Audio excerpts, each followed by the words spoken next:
آج 20 رمضان المبارک ہے۔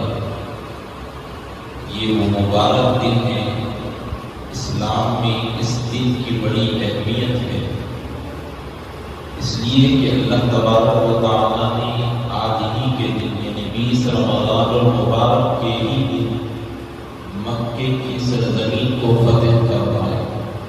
آقا کریم صلی اللہ علیہ وسلم اس مبارک شہر میں رہا کرتے تھے۔ حضور پاک صلی اللہ علیہ وسلم کو جہاں تکالیف دیے جاتے تھے، جہاں ظلم و ستم کی انتہا ہوا کرتی تھی، راستے میں جاتے تو کانٹے ڈالا کرتے تھے، راستے میں جاتے تو کچرا ڈال دیا جاتا۔ حضور پاک صلی اللہ علیہ وسلم پر جب ظلم کی انتہا ہوئی تو اللہ نے حکم فرمایا کہ شہر مکہ چھوڑ دو۔ حضور پاک صلی اللہ علیہ وسلم شہر مکہ چھوڑ دیے۔ اللہ کے حکم سے حضرت شیر خدا علی بن مرتضیٰ رضی اللہ تعالیٰ کو اپنی جگہ پر سلا دیا، امانتیں دے دی۔ وہاں سے قرآن مجید کی آیتیں پڑھ کر مٹی پر پھونکا، سامنے کفار پھیلے ہوئے ہیں، حضور ان کی آنکھوں کے سامنے سے نکل گئے، انہیں نظر نہیں آئے۔ طواف کیا خانہ کعبہ کا، بڑے ہی غم سے شہر مکہ کو چھوڑتے ہوئے حضور چلے گئے۔ اب 10 سال کا یہ عرصہ گزر گیا۔ اللہ تبارک و تعالیٰ نے 10 سال کے بعد مکے کو فتح فرمایا۔ جب حضور پاک صلی اللہ علیہ وسلم گئے تھے تو یہ ماحول تھا، صحابہ کرام علیہ رضوان بھی دیگر کرتے کرتے وہ بھی شہر مکہ کو چھوڑ کر چلے گئے، لیکن اب واپس آ رہے ہیں۔ اللہ کے پیارے حبیب صلی اللہ علیہ وسلم مکے کو فتح کر رہے ہیں۔ 10,000 صحابہ کا لشکر ہے۔ حضور پاک صلی اللہ علیہ وسلم تشریف فرما ہوئے تو ایک مقام پر رک کر کہا کہ میرے پیارے صحابہ اپنی اپنی قدیمیں جلا دو۔ کہا کہ دور دور ہو جاؤ۔ سارے صحابہ مکے کے قریب پہنچے تو دور دور اپنے خیمے لگا دیے اور قدیمیں جلا دی۔ تو مکے والوں نے یہ منظر دیکھا تو ڈر گئے اور سمجھ گئے کہ یہ جو لشکر آ رہا ہے آج کامیاب ہونے والا لشکر ہے۔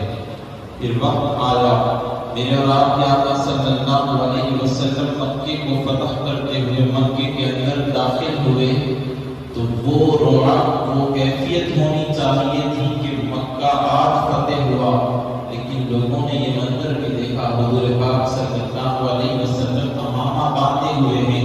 امامہ کا جو کور ہوا کرتا ہے، فرمایا کہ اونٹنی کی جو ہڈی ہوتی ہے اس کو لگ رہا ہے۔ حضور اپنی نگاہیں نیچی کیے ہوئے، اپنی گردن کو جھکائے ہوئے سرزمین مکہ کے اندر داخل ہو رہے ہیں۔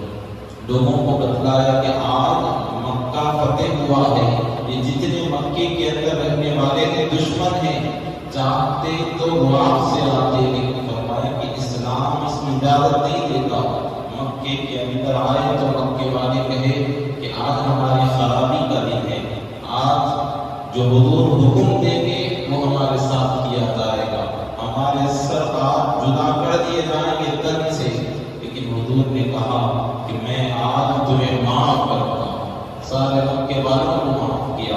آقا کریم صلی اللہ علیہ وسلم اونٹنی پر سوار ہے، جا رہے ہیں، مکے کا طواف اونٹنی پر بیٹھ کے کر رہے ہیں۔ سارے بت مکے کے اطراف و خلاف میں ہیں۔ حضور قرآن مجید کی آیت پڑھتے ہیں، قل جاء الحق وزهق الباطل۔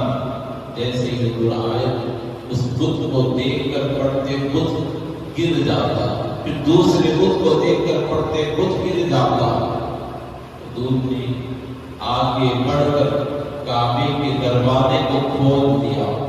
حضرت بلال حبشی رضی اللہ تعالیٰ عنہ کو آواز دی، سارے صحابہ موجود ہیں، لیکن حضور نے کہا اینا بلال، بلال کہاں ہے؟ حضرت بلال حبشی رضی اللہ تعالیٰ پیچھے کھڑے ہوئے ہیں، کیوں؟ اس لیے کہ یہی وہ سرزمین ہے جہاں حضرت بلال حبشی کو ستایا گیا، مارا گیا، ظلم و ستم کی انتہا ہوئی تھی۔ پیچھے پیچھے حضرت بلال حبشی حضور بلاتے ہیں، حضرت بلال حبشی دوڑے دوڑے آگے آئے، حضرت نے کہا کہ اے بلال کعبے کی چھت پہ ٹھہر جاؤ اور آئیے۔ حضرت بلال حبشی رضی اللہ تعالیٰ کعبے کی چھت پہ ٹھہر گئے، اب ادا دے رہے ہیں اور حضور کعبے کا طواف فرما رہے ہیں۔ اب کعبے کی چھت پر ٹھہر گئے، دیکھنا کدھر ہے، رخ کدھر کرنا ہے۔ حضرت بلال حبشی رضی اللہ تعالیٰ حضور جدھر جدھر پلٹتے جاتے ادھر ادھر اپنا چہرہ کرتے جاتے، ویسے ہی ادا کیا کرتے۔ یہ مکے کی سرزمین پر اسلام کا وہ دن آیا کہ سارے کفار سمجھ گئے کہ اب یہاں سے اسلام کو روز ملنے والا ہے۔ پھر جو حضور پاک صلی اللہ علیہ وسلم کے خلاف میں تھے، وہ وقت بھی آیا کہ وہ ڈرنے لگے، اب اسلام آ گیا، اسلام کا غلبہ آ گیا۔ لیکن حضور نے چابی بھی ان کو عطا فرمائی۔ ان کے خاندان میں مکے کی چابی ہوا کرتی تھی، حضور نے ان سے چابی چھین نہیں، حضور چھیننے کے لیے نہیں، رحمت بانٹنے کے لیے آئے ہیں۔ حضور نے انہی کو بلایا اور انہی کے حوالے مکے کی چابی عطا کی۔ معلوم یہ ہوا کہ فتح مکہ اسلام کا بڑا کامیابی کا دن ہے۔ اس دن کی آقا کریم صلی اللہ علیہ وسلم صحابہ کو نصیحتیں کر رہے ہیں کہ اونچی نگاہیں کر کر دشمن کو نہیں دیکھنا۔ پھر آتے آتے مجھے وہ بھی بات یاد آ رہی ہے کہ جب صحابہ آ رہے تھے مکے کی جانب تو حضور نے دیکھا کہ ایک کتی جو ہے بچوں کو دودھ پلا رہی ہے، تو حضور نے ایک صحابی کی ڈیوٹی وہاں پر لگائی اور کھڑا دیا، کہا کہ اس کتی اور اس کے بچوں کو تکلیف نہ ہونے پائے ہمارے لشکر کی وجہ سے، تم یہاں پہ ٹھہر جانا، لشکر پورا نکل جائے تو تم پیچھے ہمارے آنا۔ یعنی اسلام اتنا پیارا مذہب ہے کہ آج کامیابی کا دن ہے، آج مکہ فتح ہوا، لیکن حضور یہ بھی نہیں چاہتے کہ جانور کو بھی نقصان ہو، انسان تو بہت دور کی بات ہے۔